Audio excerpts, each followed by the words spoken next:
2017 announced the constitution of a committee to develop a strategy for the decongestion of prisons in Nigeria.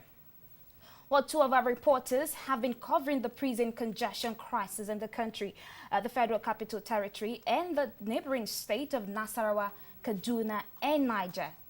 Well, they will be sharing their experience with us. Joining me on set, my colleagues, Akwa Ona, welcome to the show. Thank you very much. And of course, welcome. Thank you for having me. Now, the mandate of the Presidential Committee on Prison Decongestion, which is chaired by the Chief Judge of the Federal Capital Territory, Justice Ishaq Bello, includes to undertake a legal audit of prison facilities in Nigeria with a view to identifying persons who should not be in prison. To also advise the government for effective monitoring, organize a national summit on prison reforms and decongestion in Nigeria, among others. We'll now take our first report on state of Nigeria prisons.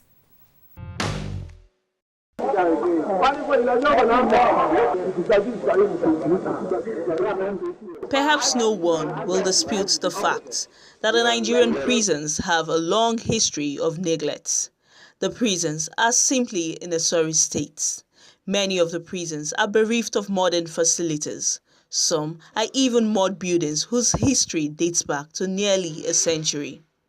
The LA prisons across Nigeria were designed mainly to confine anti-colonial campaigners. Many of the prisons, such as the Ikoyi and Kirikiri minimum and maximum prisons, and a host of others still retain their original form. All prisons were built with no room for future expansion. The striking features of these prisons include dilapidated structure, population, congestion, and overstretched facilities. Available facts on the prisons are a source of worry.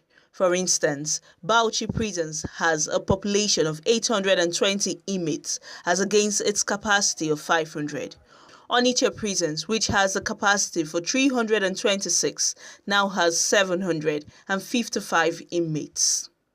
Enugu Prisons currently accommodates 1,625 inmates as against its capacity for 638.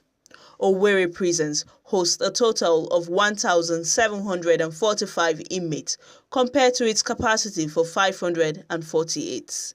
Ikoyi Prisons in Lagos, Nigeria's economic nerve, which has a capacity for 1,700, is home to 2,439 inmates, while Port Harcourt, with a capacity for 804 inmates, contends with 2,902. And the MSP Oko in Edo State, with a capacity for 160, currently has 1,089 inmates. Globally, prisons are designed as rehabilitation centers, but the state of the Nigerian prisons has turned this goal into unfulfilled dreams. Nigerian prison is very bad, though, because the way they used to treat us, especially in that new prison, is very bad. Every prison in Nigeria, you see prisoners squatting before they can talk to prison officials. That itself is a gross violation of their fundamental right. Beyond the absence of basic facilities, the welfare and well-being of the prisoners is another source of concern. Prisoners survive on a mere 200 naira per day. Majority of them are awaiting trial. President Jonathan approved the review of the prison feeding from 200 to 450 daily for each prisoner. And that 450 includes 150 for gas. And unfortunately, it wasn't budgeted for. There are indications that the prison service recorded the death of some prisoners awaiting trial, either due to ill health or the sorry condition of the prisons. We are suffering. Sir, we are dying. You wouldn't understand what we are feeling, yes, sir.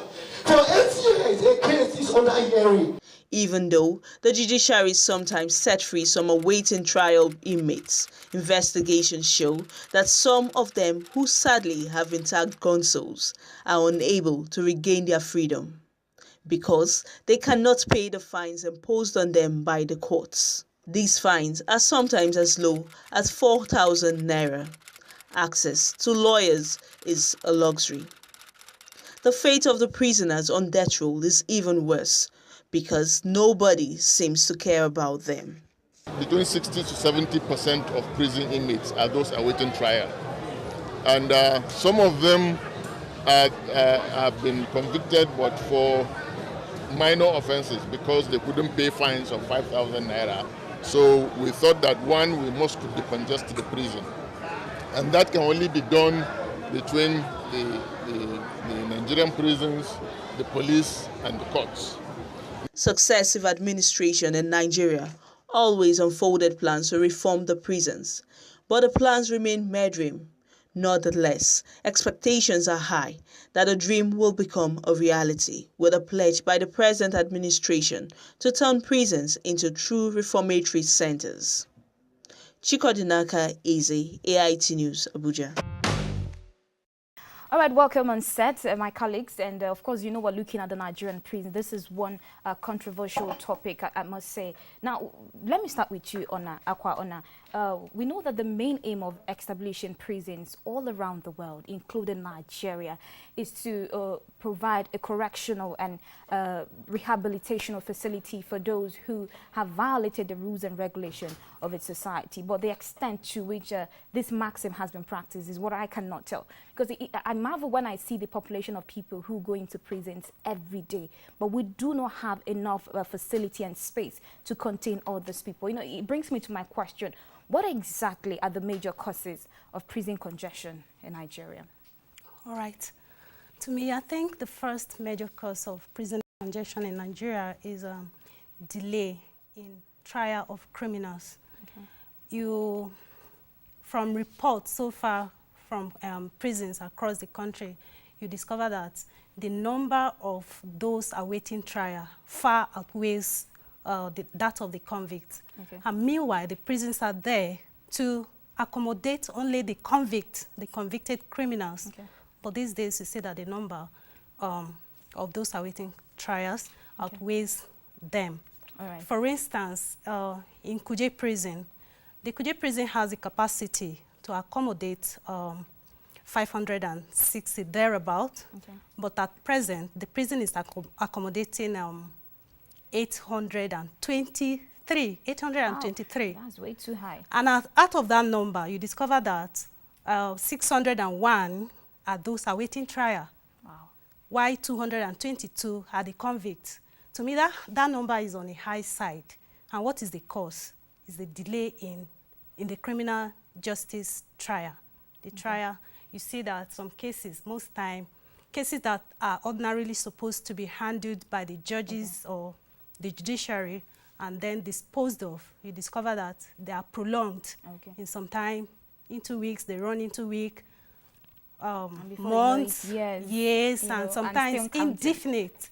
Okay. So I feel that the slow pace at which the judiciary handles some of these criminal cases is unfair to the inmates because those awaiting trial have the right to be heard. As just said. Yeah, I think I agree with Akwa. But on the angle where she said that the pace at which the judiciary is handling the trial of cases is not okay, I don't agree with her.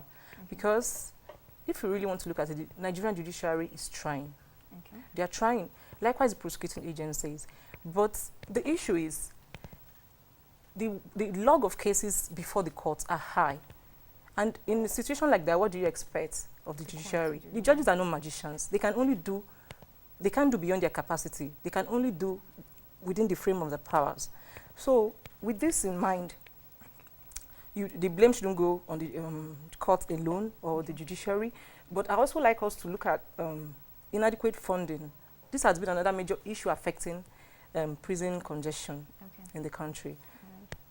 Most times, you find out that these prosecuting agencies, they have issues of funding. And that's alone, like, okay, let's say bringing suspects to courts from the prisons and all Some of that, the logistics. it's I worrisome. And understand. another thing I would like us to look at is the dilapidated structures in prisons. The structures we have on ground are inadequate and unable to accommodate the high number of suspects or inmates we presently have. So Alright. with that in mind, the prisons will remain congested, Alright. or else something is done about it. Right, to add to that, I think Okay. another major cause of prison congestion in Nigeria has to do with the issue of arbitrary arrest on the part of the police, arrest for minor cases, you know, minor offenses. You see people are being arrested. That there was this issue I was opportune to witness. There was this a case of 63-year-old man. He unknowingly boarded a vehicle belonging to some criminals. Wow. And along the way, it happened that they sighted a police van coming. And those criminals now, you know, they took to their heels and they ran away and abandoned the man there. And the police now came and it happened that they arrested the 63-year-old man. Wow. And immediately he was arrested, and at the end he found himself in prison. So the police too are also contributing to some of the congestions we have in the country, because that goes a long way in affecting their investigation. They may not properly investigate cases before they are being, you know, people are being taken to court. Some people have found themselves in prisons today. Most of them are innocent because maybe they were not able to, they were not opportune to bribe their way out, or they were not able to pay the fines that they were fined, and they found themselves in the prison. While some are criminals and they are arrested, but because they were able to have money and pay their way out, they are left to go free. They walk freely, nobody tagged them as criminals. Okay, let me come to you, Nkechi. You know, health, they say, is wealth. And we see some of our inmates and prisoners who, there are lots of clusters of people, and this leads to outbreak of diseases. But you know that these inmates, yes, they are also entitled to their fundamental human rights of having access to health care, you know. But we see some of these people depend on churches, mosques, voluntary organizations who come around to give donations here and there, or sometimes they even depend on local vendors who come around and could give them substandard product. This could lead to their lives and all sort of epidemics. So it brings me to my question. What exactly are the health implications of prison congestion with special emphasis on communicable disease? This issue of congestion has increased the spread of communicable and infectious diseases amongst inmates in the prisons. You find out that most times they have cases of tuberculosis, hepatitis, even as far as HIV, just because they share same probably toilet and other personal items. And likewise, the inmates are also exposed to high level of violence, even while in prisons. Yeah. They are exposed to rape and other homosexual activities, just because of the confinement. They are being confined within a particular place, and you have no choice than to just, you know, do see it. things like this. Okay, Akwa, you have something to say about that? To that, you know, a facility that is supposed to maybe house like 10 people may be shared by like 3 people. And you don't expect that there will be proper ventilation in such a case. And that will lead to the spread of airborne disease. And such inmates too are expected to share one toilet, and the state of the toilet may not be that hygienic. So they are also prone to All sorts of diseases from such All right, facilities. we'll continue with our discussion, but let's take this report on prison decongestion in Nigeria. This is Musa Abdullahi, a 60-year-old man from Kaduna State. He was arrested early this year when he unknowingly boarded a vehicle belonging to a robbery gang who escaped on sighting the police. According to the FCT Chief Judge, Abdullahi is a victim of circumstance and was therefore discharged. We have service to Galba. And this morning we opened out 823 inmates. Out of these 823 inmates, we have 222 convicts. And our waiting trial persons are 601. Cases such as this informed the visitation of the Stakeholders Committee on Prison Decongestion to oversee the implementation of the Federal Executive Council's directives in fast-tracking prison decongestion. for a modern state of the case management system for the prisons across the nation is one of such considerations that are on the table. This will strengthen the operations of the current justice sector institutions and eliminate bottlenecks in the administration of justice in Nigeria, inclusive of movement of prisoners. We have already identified some prisons across the country which require our immediate visitation. And soon after here, although I will have a second visit before we set out, I will let you know why. We'll still go out to these identified areas for the purpose of decongestion, those that are deserving within the terms of our records. Kuje Medium Security Prison, which has a capacity for 560 inmates currently, accommodates 823 inmates, with 222 convicted and 601 are awaiting trial. The prison visitation exercise saw 126 inmates in prison for their inability to pay their fines released by the committee after their fines were taken up by the FCT Minister Muhammadu Bello, Attorney General of the Federation Abubakar Malami, and some non-governmental organizations.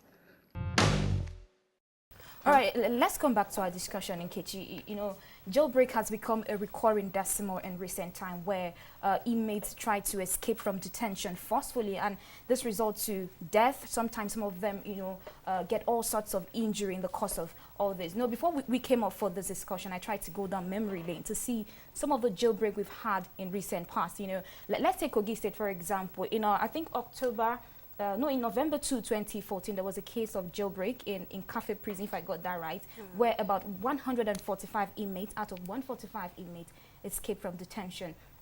And in that same prison, prior to that, there was also a jailbreak where over, I think, 119 people also escaped from. This is just one of the many cases that Nigeria has to, grapple with in recent times. So if we try to marry these two words together, jailbreak and prison decongestion, what exactly is the difference or the relationship? Everything still boils down to the inadequate facilities in the prisons and the lack of care for prisoners. Do you know why I say lack of care? Not like I'm in support of these prisoners that they are justified. In as much as the cases are still in court, we still have to have it in mind that some of them are innocent. So at the end of the day, with this anger, they have no option than to revolt, conspire revolt, and at the end of the day, break the jail. All right, to add to that, you know that in those days when you hear issues of jailbreak, it may be that outsiders come in to break in and then free their cohorts. But these days you discover that it is the prisoners themselves that engage in jailbreak. Yeah. What is responsible for that? It still has to do with the congestions in prisons that are being managed by inadequate personnel. There are supposed to be a huge number of personnel to attend to the huge number of inmates that are present, but you don't find that. And in this modern age where there are supposed to be like maybe CCTV cameras all around with personnel manning strategic locations within the prison, you don't find such. Awaiting trials. We need to have this at the back of our mind. So in as much as most of them are awaiting trials, when committees embark on prison decongestion visits, they only they only release those inmates that are found, that have minor cases like what do you call it, like loitering, minor. Some people were victims of circumstance. Or just roaming about the and streets and they were just picked because they couldn't afford fines as low as 200 naira. So they don't just go ahead to release criminals. Okay. So I don't think it's going to affect justice delivery. Justice delivery will still take its normal process. Okay. Well, we'll take a short break and please don't go anywhere. We'll be right back.